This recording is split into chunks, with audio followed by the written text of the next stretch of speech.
안녕하십니까, 인문학자 박영규입니다. 오늘은 자유라는 키워드를 중심으로 장자 소유의 편을 해설하는 영상을 준비했습니다. 장자에 의하면 인생은 잘 놀다 가는 것입니다. 장자는 33편의 우화로 구성되어 있는데요. 그 중에서 소유의 편이 장자 사상의 멋을 가장 잘 보여줍니다. 소유에는 넓게 탁 트인 장자의 여유로움이 담겨 있습니다. 이곳저곳 목적 없이 거닐며 한가로이 시간을 보내는 여유로움을 소요유라고 합니다. 산책이나 소풍을 즐기듯이 여유롭게 인생을 살라는 의미입니다. 세상 모든 것은 유한한 시간 안에 머무릅니다. 사람도 역시 마찬가지입니다. 사람이 태어나서 이 세상에 존재한다는 것은 다시 말하면 언젠가는 죽고 없어져 사라진다는 의미입니다. 그래서 장자는 자기 아내가 죽었을 때도 북을 치며 노래를 불렀습니다. 아내의 죽음이 슬프지 않았던 건 아니지만 아내가 태어나기 이전의 모습을 생각해보니 원래 삶이란 없는 것이지요. 삶만 없었던 것이 아니고 형체도 없었고 영혼이라고 부를 만한 것도 없었다는 것이 장자의 생각입니다. 없었던 것이 생겨나 삶이 되었듯 삶이 변해 죽음이 된 것입니다. 이건 우리가 가진 본래 상태로 돌아간 것뿐이니 아내의 죽음을 슬퍼해서 곡소리를 낸다면 자연이라는 거대한 운명을 받아들이지 못하는 것입니다. 이처럼 장자는 모든 상대적인 것으로부터 벗어나 자유를 갈망합니다. 부나 명예, 아름다움 등 상대적인 가치에서 벗어나서 진정한 자유를 성취하는 것. 이 자유로운 삶이 잘 놀다 가는 것입니다. 장자를 흔히 노자와 함께 도가 철학자라고 말하는데요. 도가 철학자는 우주의 근원인 도와 도의 작용인 덕, 즉 도와 덕을 논하는 철학자들인데요. 무의자연을 주장하는 특징이 있습니다. 대표적인 인물로 노자와 장자가 있기 때문에 노장사상 혹은 노장철학으로 부르기도 합니다. 도가 철학은 공자, 맹자, 순자로 대표되는 유가철학의 내용과 반대되는 입장을 논의하는데요. 어떤 내용일까요? 장자는 기원전 369년경에 태어나서 기원전 289년경에 사망했습니다. 그래서 맹자와 동시대를 살았다고 알려져 있습니다.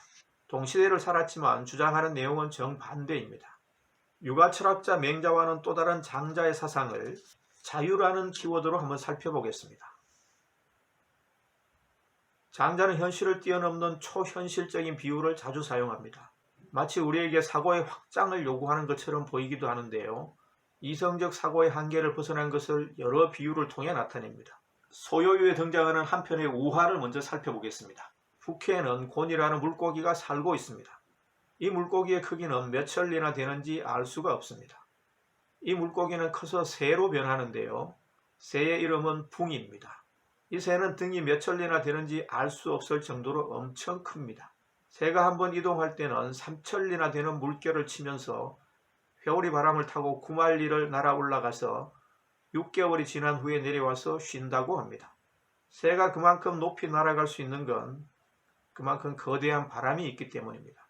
그래서 바람을 타고 날기 시작하면 아무것도 그 새를 막지 못합니다. 그런데 작은 숲풀에 사는 참새와 비둘기가 창공을 나는 대붕을 목격합니다. 그러더니 비웃음에 말합니다. 우리는 힘써 날아가 작은 나무 위에 멈추기도 하고 어떤 날은 나무까지 가지 못하고 땅에 떨어지기도 하는데 저 새는 뭘 그리 멀리 날아 남해로 갈까? 가까운 길을 여행하는 사람은 하루 먹을 끼니 정도만 고민하면 그만입니다. 하지만 먼 길을 모험하려는 사람은 미리 여러 상황을 계획하고 준비해야 합니다.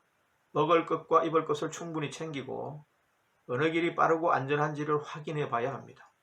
혹시 모를 위험에 처하면 어떻게 대처해야 할지 등등 여러 가지 고민이 동반되겠지만 누구보다 성장해서 돌아올 것입니다. 많은 걸 배우고 돌아올 것입니다. 참새나 비둘기 같은 사람들은 사서 고생한다며 비난할 수도 있을 것입니다. 그래서 장자는 참새나 비둘기가 어떻게 대붕의 뜻을 알겠는가 라고 말한 것입니다. 그렇다면 혹시 참새나 비둘기가 무지하고 불행한 존재로 보이시나요? 대붕처럼 창천을 날아 먼 곳까지 자유롭게 날 수 없으니까요. 하지만 그건 아닙니다. 참새나 비둘기가 대붕에 비해 작고 초라하다고 해서 그들의 즐거움을 무시할 수는 없습니다. 물론 대붕에 대한 조롱과 비웃음은 잘못된 것이지만요. 참새나 비둘기도 자신들의 작은 세상에서 충분히 즐겁고 유익하게 살아갑니다. 종종 나무에서 떨어지는 일이 있어도 자기들끼리 모여 살고 적은 먹이라도 충분히 배부르기 때문입니다. 참새나 비둘기가 대붕의 뜻을 다 모를 수 있는 것처럼 대붕 역시 마찬가지로 참새나 비둘기의 뜻을 모를 수 있는 것입니다. 정말 큰 것과 정말 작은 것. 장자는 사유의 초현실성을 대붕과 참새 등 상징을 통해서 드러내고 있습니다. 현실을 벗어난 상징을 통해서 인간의 참된 행복인 자유를 효과적으로 전달하고자 한 것이죠. 인간의 행복을 현실적인 세계가 추구하는 실용세계에서 벗어나 찾고자 한 것입니다. 실용성은 항상 상대적일 수밖에 없는데요. 장자는 이런 상대적인 가치가 인간의 참된 자유를 억압한다고 생각했습니다. 상대적인 가치들, 그러니까 정치적, 경제적, 도덕적 가치로부터 벗어나 탈출하는 것을 목적으로 한 것입니다. 장자는 과장된 표현들을 즐겨 사용합니다. 엄청난 크기의 물고기와 작은 새뿐만 아니라 1000년 넘게 사는 나무를 묘사하기도 합니다. 곰팡이는 햇빛을 보면 얼마 안 가 죽기 때문에 하루라는 시간을 알지 못합니다. 봄에 태어나 여름에 죽는 벌레는 1년이라는 시간을 알지 못하겠죠. 반면 대춘이라는 나무는 봄이 800년, 가을이 800년, 도합해서 1600년을 삽니다. 팽조는 700년이나 장수한 인간인데 그로 인해 명성이 자자하고 많은 사람들이 팽조처럼 장수하리라고 마음먹습니다. 하지만 대춘이라는 나무에 비하면 찰나의 존재가 아닐 수 없습니다. 곰팡이는 벌레의 삶을 흠모하고 벌레는 인간의 삶을 흠모하는 것처럼 삶 또한 상대적이지 않을 수 없습니다. 지나치게 큰 물고기와 새, 엄청나게 오래 사는 나무 등은 모두 이성이나 경험의 한계를 벗어나 자유로운 세계로 나아가고자 한 장자의 소망이 담겨 있는 것입니다. 제한된 공간과 시간, 제한된 경험과 이성의 사유로는 진정한 자유를 표현하기 어렵기 때문입니다.